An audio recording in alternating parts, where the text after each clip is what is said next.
Oi pessoal, tudo bem? Eu sou a Karina Francisco, jornalista da FGV-AESP, e esse é Let's Talk, um espaço da FGV criado para discutir temas relevantes do mundo dos negócios e da sociedade. Hoje, o tema que a gente vai discutir é infodemia nas redes sociais. Um assunto bastante importante, bastante em alta, sobre essa confusão, essa avalanche de informação que a gente está tendo nos dias de hoje. Para conversar com isso comigo, eu trouxe a Mel Girão. A Mel tem muita experiência na área de planejamento e marketing, 25 anos de carreira. Desses 25, 16 na diretoria de marketing, em diversas empresas. Hoje já está no outro patamar, membro de alguns conselhos de empresa, certo? E também sócia fundadora de uma fintech. Muito obrigada, Mel, por vir até aqui. Eu que agradeço, Karina, o convite. Prazer estar aqui com vocês.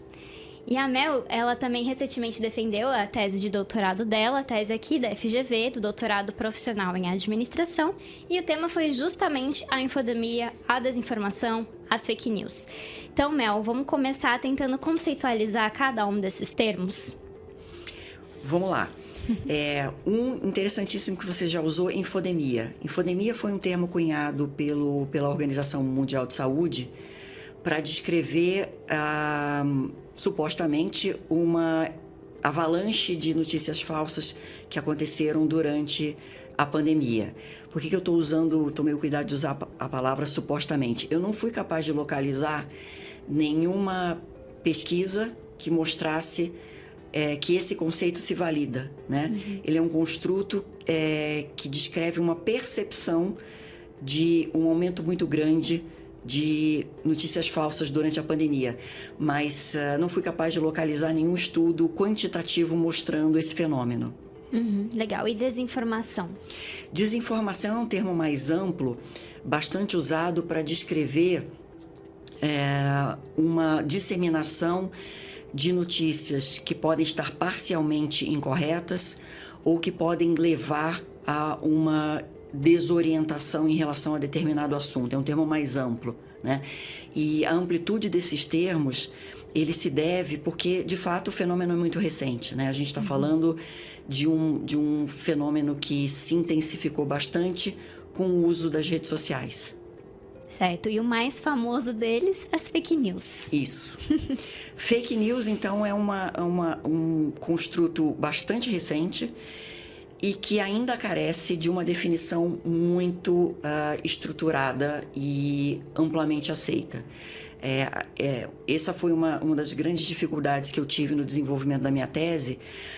A gente ainda não tem um consenso na academia sobre como determinar e localizar as chamadas fake news. Então, existem definições que falam de formato, elas falam de intenção de enganar, elas falam de disseminação de notícias, de fotos enganosas ou fora de contexto, ou uma narrativa que não está aderente 100% a um certo fato ou fenômeno. Enfim, ainda existe muita discussão e é isso que torna esse assunto tão interessante. E tão complexo de ser lidado, né? Recente ainda, sem tanta informação, sem tanta pesquisa. Parece que a gente tem que voltar um pouco para trás e se perguntar o que é verdade.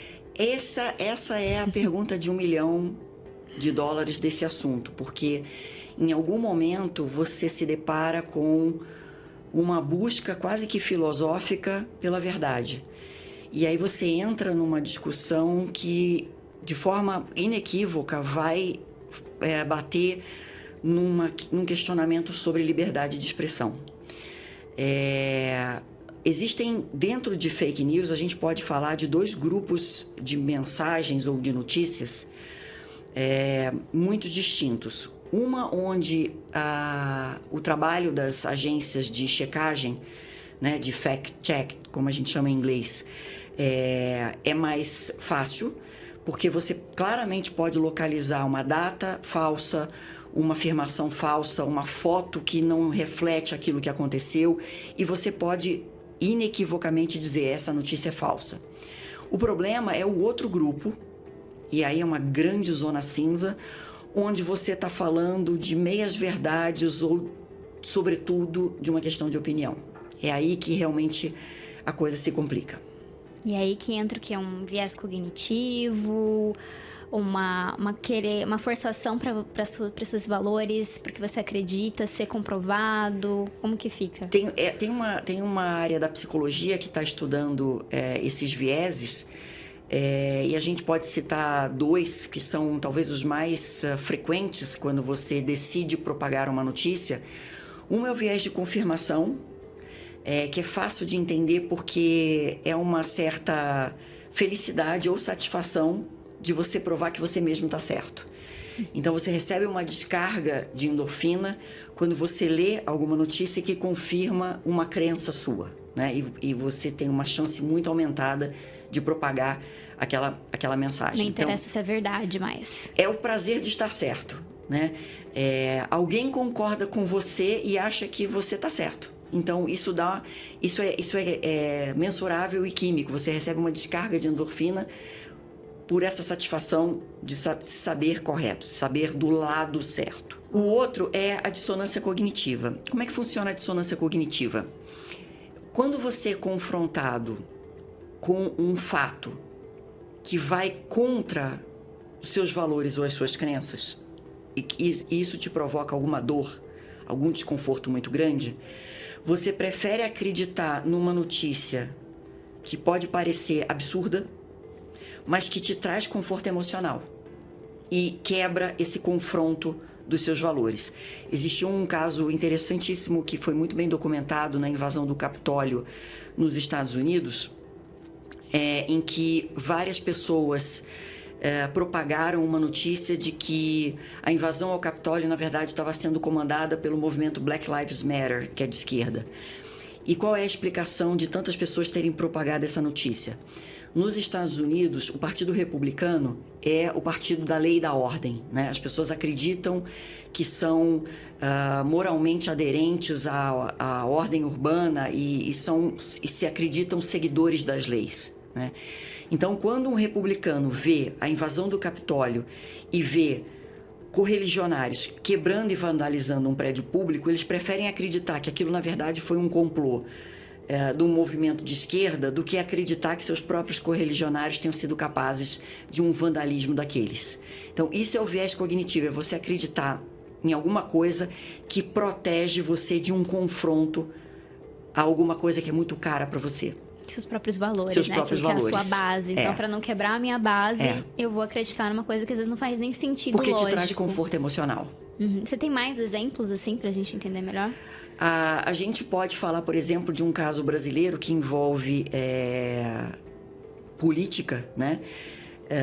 Que é também um exemplo de dissonância cognitiva, mas você, por exemplo, pode...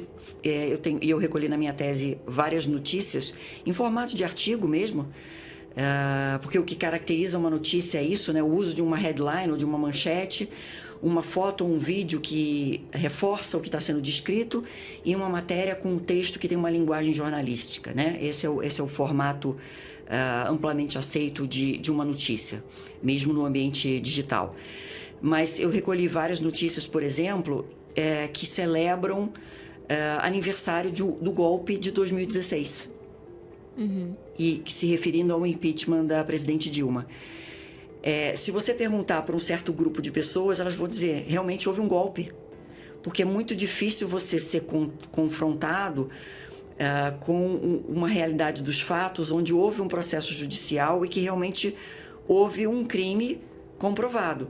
Você pode achar que aquele crime não era grave o suficiente para provocar um impeachment, mas ele de fato foi documentado. Então você acredita que houve um golpe porque aquilo confronta com valores seus.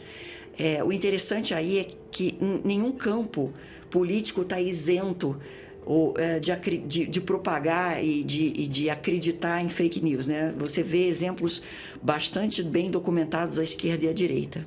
Sim, independente do lado político, Sim. sempre tem algum grupo que está querendo causar esse processo de desinformação, Sim. né? Quer propagar notícias falsas, né? E aí a gente vê a imitação do jornalismo, a imitação Exato. de uma veracidade, e até usando termos, né? Que são técnicos, histórias, né? Tem todo um storytelling aí pra querer confundir. E aí a pessoa fica completamente perdida no que acreditar, né? Até no caso da sua tese, você estudou um fato também muito polêmico, a gente estava em pandemia e você estudou vacinas na pandemia. Isso. Essa foi a minha base de dados. Eu recolhi 3 milhões de tweets dos anos de 2020 e 2021 que se referissem a vacinas ou vacinação, né, e similares. Vacina também foi um termo que eu precisei recolher porque ele estava sendo amplamente utilizado na época. Mas você falou uma coisa muito interessante, que foi a quebra do paradigma da autoridade jornalística, né? Hoje, se você olhar dados de uso de redes sociais em vários institutos que acompanham esse assunto, você vai ver que já existe uma maioria, quase em todos os países ocidentais, de pessoas que se informam através das redes sociais. Em parte, isso se deve por causa da quebra dessa autoridade jornalística, né? Qual era o paradigma de informação quando você tinha a mídia tradicional como sendo a mídia dominante no ato de noticiar? Existe uma pessoa que tem uma autoridade jornalística que está baseada no seu saber para noticiar. Então, você tem o conhecimento para apurar uma notícia e para noticiá-la. Quando você quebra o paradigma da autoridade jornalística e você tem o que a gente chama de citizen journalism, que é a autoridade que qualquer usuário de redes sociais se autoconcede como tendo a capacidade de noticiar, né? Você está na hora em que a notícia acontece, você se vê com autoridade para filmar e noticiar aquela notícia como cidadão. Você tem aí uma questão interessante, que é a notícia que é propagada por falta desse conhecimento. Então, não há a intenção de enganar. O que houve foi uma falta de conhecimento profissional, de apuração da notícia, para que aquilo fosse propagado de forma profissional. Ética responsável. Ética responsável, né? E com conhecimento, técnicas. né? Com checagem dos fatos. Então, existe aí, no que você falou, uma coisa interessante. Existe a notícia fake news propagada com a intenção de enganar e existe a propaganda sem intenção. Mas no caso das vacinas, uma das coisas que eu queria investigar na minha tese justamente era isso. O quanto havia uma intenção e quanto não havia intenção. Quanto havia por trás disso uma crença verdadeira e genuína num suposto malefício do uso de uma vacina que foi tão desenvolvida com tanta rapidez. Esse foi um argumento que eu encontrei com muita frequência, né? Foi muito rápido o desenvolvimento dessa vacina, né? Como se não houvesse um esforço mundial de todas as grandes farmacêuticas e dos governos com o uso de fundos de uma forma absolutamente nova para o desenvolvimento dessa vacina.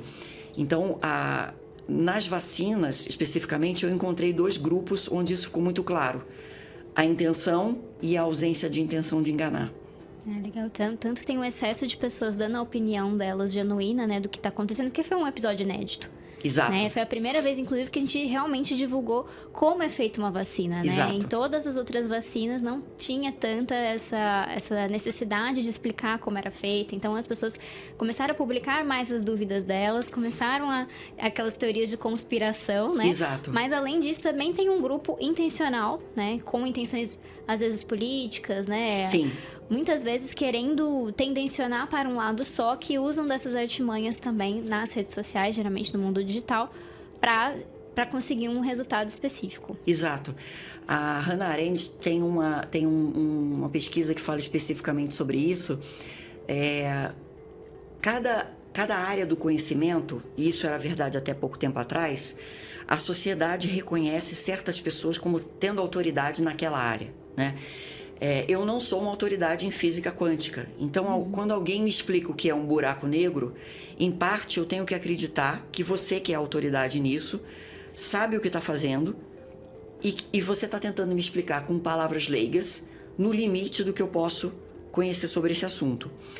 A questão que é derivada do jornalismo cidadão é que, em parte, com a quebra da autoridade jornalística e o uso dos dispositivos digitais para filmar e para montar vídeos, isso hoje é uma tecnologia que está acessível a todo mundo, é muito barato você editar um vídeo, montar uma peça noticiosa é que essa autoridade do especialista se quebrou. Então, na prática, as redes sociais permitem que qualquer pessoa fale sobre qualquer assunto. O filtro do especialista se quebrou. Ao mesmo tempo, o contraponto que se faz disso é: as redes sociais elas só estão mostrando uma coisa que você já pensava. Mas enquanto você estava sozinho na sua casa, você pensava nisso. Então, existem duas áreas acadêmicas que dizem que o fenômeno de fake news ele é essencialmente digital, porque a viralidade dele só pode ser causada no ambiente digital.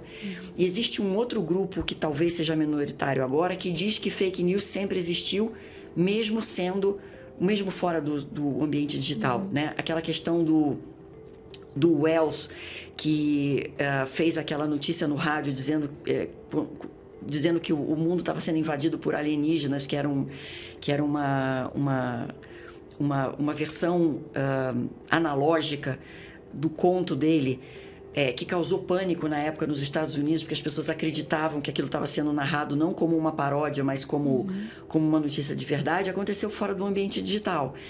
Então, existe ainda essa discussão sobre se esse fenômeno é essencialmente digital ou não. É como se a digital potencializasse, né, as capacidades. Aí é uma questão de opinião. A minha opinião é que o ambiente digital e as redes sociais são um catalisador. Eles aceleram o processo e eles tornam ele mais visível. Você vê agora o que está acontecendo. Uma outra coisa interessante que é bem característica desse fenômeno são as bolhas onde a gente está inserido digitalmente. Do ponto de vista estatístico, a gente tende a se conectar com pessoas parecidas com a gente. Então, se você é mulher, você tende a se conectar mais com mulheres. Se você tem filhos, você tende a se conectar com pessoas que têm filhos da idade dos seus. Então, acontece um fenômeno aí que você tem a impressão de que, por você estar presa numa bolha parecida com você tem a sensação de que todo mundo também pensa como você. E o mundo passa a ser aquela bolha, né? E isso é reforçado, em parte, pelos algoritmos das redes. Só que quando você sai voluntariamente dessa bolha, você tem acesso à opinião de outras pessoas. E isso mostra opiniões que ela já tem, só que agora estão visíveis através das redes sociais. Então, em parte, isso tira um pouco da culpa das plataformas de mídias sociais, porque, nesse sentido, elas são apenas um espelho do que está acontecendo. Entendi. Então, o algoritmo, ele tem um papel para manter a bolha que a pessoa já pertence. É uma espécie de efeito Tostines. O algoritmo causa a bolha ou a bolha é que enviesa o algoritmo? Isso é uma outra coisa, uma outra discussão super interessante. Sim, com certeza, né? O que é a causa e efeito? O que é causa e o que é efeito? Ainda a gente não consegue saber, mas com certeza potencializa você estar dentro da bolha, né? Assim que o algoritmo... Isso potencializa, sem dúvida. O algoritmo continua te mandando o que você entende, você não, às vezes nem tem a noção de que é a minoria que tá ali dentro da sua bolha. Legal. E além dos algoritmos como um fator, a gente tem também as agências de fact-checking, né? Que você já comentou. As agências de checagem de notícia. O trabalho delas tem sido importante, tem sido efetivo para a gente conseguir combater esse tipo de desinformação que está acontecendo? O trabalho delas é relevante, mas a gente não pode esquecer que a maior parte das agências de checagem ela está dentro da mídia tradicional. Então, nesse sentido, ela tem um alcance limitado, né? A gente está falando de uma grande maioria de pessoas que não se informa mais por esses veículos.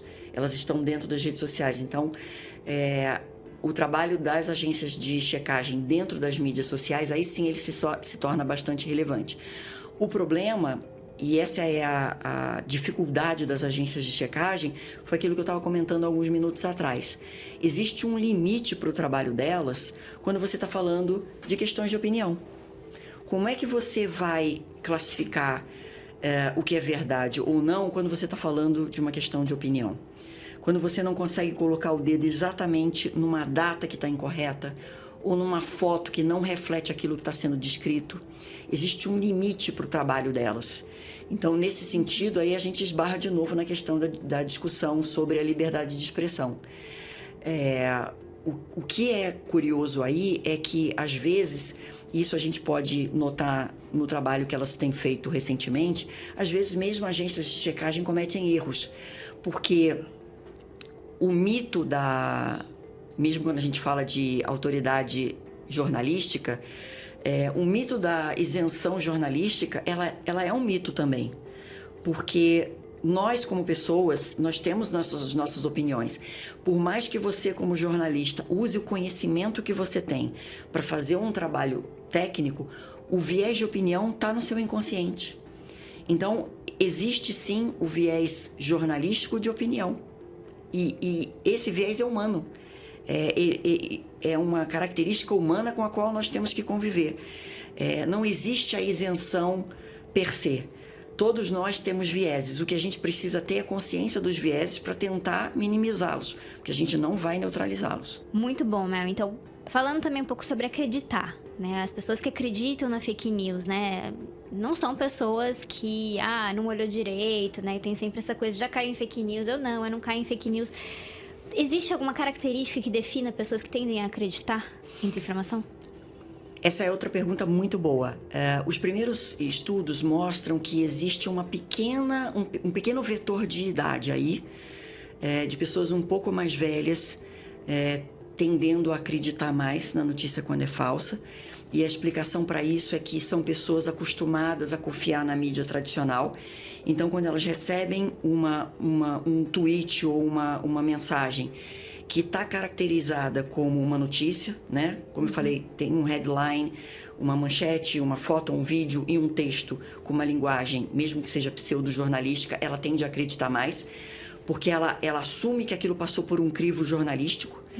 Mas existem alguns estudos mais recentes que mostram que essa tendência a uma credulidade maior está ligada a uma falta de habilidade com cálculos. Isso é muito recente. Então, não é propriamente um nível educacional ou a escolaridade que te protege dessa crença em fake news. Seria mais uma habilidade de calcular. Então, nesse sentido, um técnico em contabilidade consegue detectar mais fake news do que um doutor em filosofia. Tem a ver com a habilidade de calcular. Quanto mais habilidade de calcular, mais você consegue identificar falhas em padrões, ou você detecta contradições, ou você vê falhas em proporções. E isso te permite identificar que a notícia é falsa. Então, assim, todos nós temos uma tendência... Estamos sujeitos a isso. Todos nós estamos sujeitos. Não é sobre ser mais educado ou não, é sobre prestar atenção. Sim, e checar a informação. Checar. E aí, quando o assunto é acalorado, né? Existem muitas sensações. Você falou de outros vieses de sensação, de emoção, de sentimento. Então, é um valor pessoal. Fica mais difícil ter um pensamento analítico. Exato. Conseguir. Então, preciso muita atenção, no calor do momento. Não sair compartilhando, né? As coisas. Exato. É sempre importante ter isso. Uma pergunta para fechar tudo, o que a gente tem que fazer para combater a desinformação? O que ainda falta? Essa é outra pergunta de 1 milhão. As redes sociais têm feito um trabalho bastante interessante, inclusive testando formatos. Quando eu estava escrevendo a conclusão da minha tese, o Twitter fez um teste, ainda está em teste. O Brasil foi um dos países onde esse teste está sendo executado. Eles estão fazendo um teste muito interessante e aí visualmente aparece assim, o seu tweet e embaixo uma frase do Twitter que diz assim: os nossos usuários acham que você deveria saber disto. E aí vai o seu texto, que é uma forma, no meu ponto de vista, bastante interessante de não incorrer em censura. Você não tira o tweet do ar e ao mesmo tempo apresenta para o usuário que está lendo aquilo um contraponto àquela notícia. E isso permite que a checagem de fato seja feita numa escala gigante, porque em vez de você sobrecarregar um grupo pequeno de jornalistas com essa checagem de fatos, você permite que todo usuário se transforme num fact-checker, né? Porque também é uma sobrecarga para a plataforma E isso eu acho que é impossível, humanamente impossível, mesmo que seja uma equipe de milhares de pessoas, que você cheque todo tipo de informação que está sendo postado numa rede social. Isso não é viável, não é factível. Então, esse teste que o Twitter está fazendo, permitindo que o próprio usuário cheque a notícia e traga um contraponto, me parece muito interessante, porque ao mesmo tempo há um respeito à liberdade de expressão na hora que você fala daquele grupo onde você entra numa zona cinza e você está falando de viés de opinião. Uma forma de resolver um problema social. Exato. Usando a sociedade. Exato. Né? Nossa, usando essa democratização da Use sociedade. a democracia para resolver os debates. E existe uma frase do pensamento liberal, do Stuart Mills, que diz que toda ideia, mesmo que você não concorde com ela, ela deve vir para o sol. Porque se ela não for sólida o suficiente, o debate vai matá-la. Então, o debate é a melhor forma de você combater as fake news, né? Toda vez que você cai num processo de censura, isso é muito complicado, você cai num debate entre vieses políticos diferentes para determinar quem é o censor e o que é que vai ser censurado. Esse é um caminho que a história mostra que ele não é bom. Isso não acaba bem. Então, o debate onde a democracia, a sociedade é usada democraticamente para trazer outros pontos de vista, do meu ponto de vista, é o melhor que a gente pode fazer para combater fake news e desinformação. Isso é uma posição positiva, assim, para o futuro. Exato. Pra gente não se perder, ficar maluco com esse monte de informação. Tem como a gente resolver, tem como acabar com a desinformação. Você consegue acabar com a desinformação onde você, estrito senso, consegue dizer isso é falso, por causa disso, disso, disso. Essa é a parte fácil e é a parte minoritária. O problema é quando você propaga uma notícia onde você propaga a sua visão de mundo, que pode não bater com a minha, que pode não bater com a deles. Mas você tem direito à sua visão de mundo. Uma vez eu li uma frase que eu até cito na minha tese. Às vezes você está propagando uma visão estúpida, mas as pessoas têm direito à sua estupidez. Então, a melhor forma de fazer isso é trazer o contraponto, trazer a outra visão, talvez trazer mas você já pensou nisso? Mas por outro lado, peraí, mas você está considerando isso? Essa é a melhor forma de trazer qualificação ao debate. Parece, então, Mel, concluindo, assim, que a gente tem que aprender a debater mais. Sem dúvida. A ouvir a opinião contrária. Exato. Sem barreiras, né? Quando a gente fala de tolerância, a gente fala de tolerância ao diferente. É muito fácil você tolerar quem age e concorda com você. Talvez tenha sido o exercício mais demandante da minha tese, eu me obrigar a tratar todos os tweets que eu estava lendo com isenção e com tolerância. Esse foi o exercício mais difícil da minha elaboração da tese. Porque é tratar de uma forma calma e tranquila uma opinião com a qual você visceralmente não concorda, mas aquela pessoa tem direito àquela opinião. Demais. Até eu queria entrar muito nessa parte, né? De como foi fazer isso. Porque a gente não consegue esgotar o assunto de infodemia aqui. E como foi pesquisar, como foi esse processo de pesquisar uma coisa tão nova que estava acontecendo, né? Misturando com pandemia, com tudo. Quais foram os percalços de pesquisa? Então, eu tive um problema logo depois da minha qualificação, porque eu tinha proposto a pesquisa, né, a seleção dos 3 milhões de tweets e a classificação deles para entender o que estava acontecendo em termos de propagação de notícias falsas, especificamente durante a pandemia, né? Essa foi a base de dados que eu recolhi. E eu me dei conta logo depois da qualificação que todos os critérios de classificação não estavam funcionando, justamente porque o tema é muito novo. Não existe uma concordância ou uma ampla aceitação no ambiente acadêmico de como classificar fake news. Na verdade, não existe concordância nem sobre o que é fake news. Então, depois de passar por alguns momentos de desespero, eu e minha orientadora, a gente chegou à conclusão que eu precisava dar um passo para trás e propor um critério de classificação para depois fazer a classificação das mensagens. Então, isso atrasou o meu trabalho em 1 ano, mas ficou uma lição que eu quero compartilhar aqui, a dificuldade do trabalho é parte da brincadeira, é parte do prazer de fazer uma tese de doutorado. O doutorado profissional, ele tem essa característica. Ninguém está obrigando a gente a fazer um doutorado. Todos os meus colegas de doutorado são executivos ou empresários que já conquistaram. A gente não tem que provar nada para ninguém. Então, isso permite justamente que a gente mergulhe nesses assuntos polêmicos que tem ainda grandes lacunas na teoria. Porque a função do doutor é colocar um tijolinho, nem que seja um pedregulho, no muro do conhecimento. Então, você não tem que ter medo.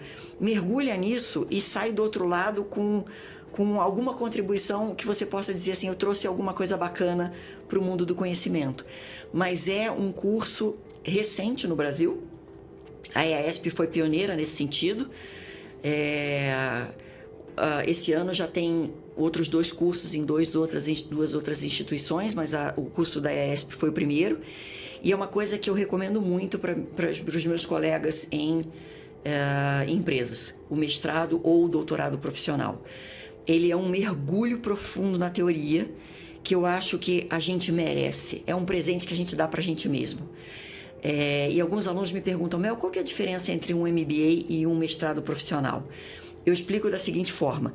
No MBA, você quer aprender a dirigir um carro, em qualquer tipo de solo, em qualquer condição ambiental, na chuva, na neve, na lama, você quer tirar o melhor proveito do carro.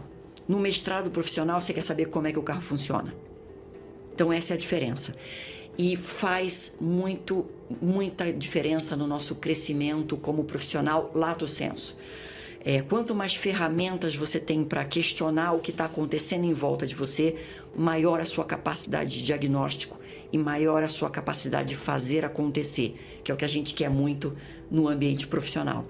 Então, não tenham medo do mestrado e do doutorado profissional. Venham fazer.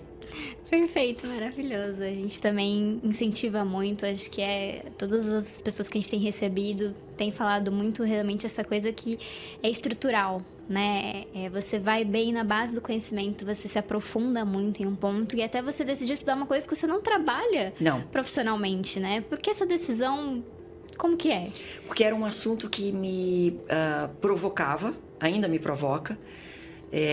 Ele nasceu, na verdade, ele é diferente do projeto que eu apresentei. Eu ia falar sobre gestão de crises nas empresas.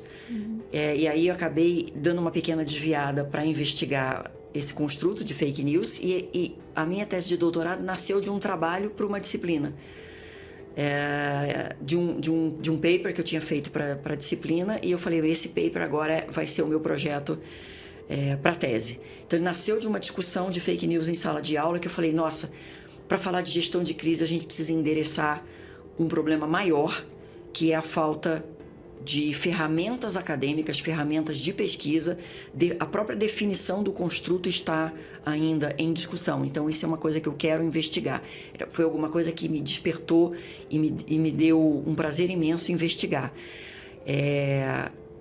Agora, uma coisa que eu acho que é importante, que é uma derivada da tua pesquisa, eu ouço muito ainda aquela história de mas não é curso para quem vai só ser professor, não é um curso só que vai te deixar muito teórico. Uma vez um aluno me fez isso e os headhunters me perguntavam, você fez mestrado, mas isso não deixa a pessoa muito teórica? Eu costumo dizer que muito teórico é igual ser muito rico. Não é um problema, é riqueza, não é demais.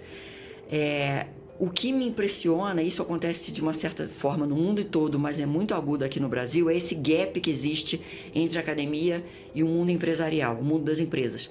Gente, é uma loucura o tanto de conhecimento que existe aqui na academia que a gente podia estar aproveitando dentro das empresas, e existem coisas sensacionais dentro das empresas que a academia não tem acesso. Vamos estreitar esse mundo, vamos colocar esses dois mundos juntos. O Brasil só tem a ganhar e a gente como profissional também. E essa é a proposta dos programas profissionais, né? Exatamente, tentar fazer essa linha, essa união. Entre esses dois mundos, que um debocha do outro, um despreza o outro, e ele só tem a ganhar se aproximando. Com certeza, Mel. Impossível a gente terminar essa conversa assim tão rápido, sem falar de muita coisa, é um assunto realmente muito abrangente. Agradeço demais o seu tempo, a sua disponibilidade. Espero a gente tenha explicado um pouquinho mais, né, elucidado um pouco mais para as pessoas o que é esse fenômeno, o que tem que ser feito, né, e até as empresas também precisam cada vez mais se inteirar nesse assunto. Exato. No caso das empresas, eu recomendaria velocidade. Não espere que o problema se torne viral. Então, o timing de resposta é fundamental e, às vezes, uma alteração no fenômeno que causou a notícia é fundamental. Então, não espere. O pior que pode acontecer nesse caso, e eu estou falando de gestão de crise especificamente, é dizer esse assunto vai morrer. Ou esse assunto as pessoas vão esquecer. Enquanto elas acharem que aquilo é interessante e que existe um motivo para a propagação, esse assunto não se encerra. Então, a gente que está dentro das empresas precisa agir rapidamente. Velocidade aí é fundamental. Perfeito. Muito obrigada, Mel, pelo todo o assunto de hoje. A gente vai ficando por aqui. Se você quer conhecer um pouco mais dos cursos, dos programas profissionais da FGV, você pode entrar no nosso site, nas nossas redes sociais ou até no nosso Admissions Office, tá bom? A gente fica por aqui. Até a próxima. Até a próxima.